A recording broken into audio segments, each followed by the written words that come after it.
Hello, আমি চৈতালি আবার চলে এসেছি চৈতালিস কালেকশনের তরফ থেকে। আজকে নিয়ে এসেছি টাপারওয়্যারের একটা দারুণ জিনিস। এটা কিন্তু একদম পপুলার, বৃহৎ পপুলার। অনেক বছর বাদে আবার এটা এসছে, মাঝখানে অনেক দিন ছিল না এটা। তো এটা হচ্ছে পিলার, ভেজিটেবল পিলার। ভীষণ কাজের জিনিস, যারা ইউজ করো তারা তো জানোই। যারা এখনও পর্যন্ত ইউজ করেনি তাদের বলবো একবার ইউজ করে দেখতে, ভীষণ ভালো। এই যে দেখছো পিলারের যে এই পোর্শনটা, যেটা দিয়ে আমাদের খোসা ছাড়ানো হয়, সবজির যে খোসাগুলো ছাড়ানো হয়, এটা কিন্তু সার্জিক্যাল স্টিল দিয়ে তৈরি। এটা নর্মাল কোনো স্টিলের নয় এবং এটায় কখনো কোনো দিন রাস্ট করবে না। ভীষণ কাজের জিনিস এবং হাতে লাগলেও এটার কোনো অসুবিধা হবে না।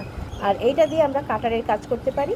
এই দিকটা দিয়ে আমরা আলুর যে কালো দাগ থাকে বা আনারসের যে চোখ থাকে, সেগুলো আমরা কিন্তু তুলে নিতে পারি। ভীষণ কাজের জিনিস। আর একটা বলি, এটাকেও আমরা কাজে লাগাতে পারি।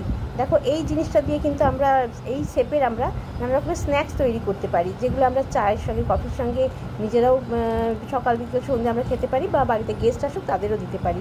ভীষণ কাজের জিনিস, পুরো জিনিসটাই কিন্তু খুব কাজের। Vegetable pillar.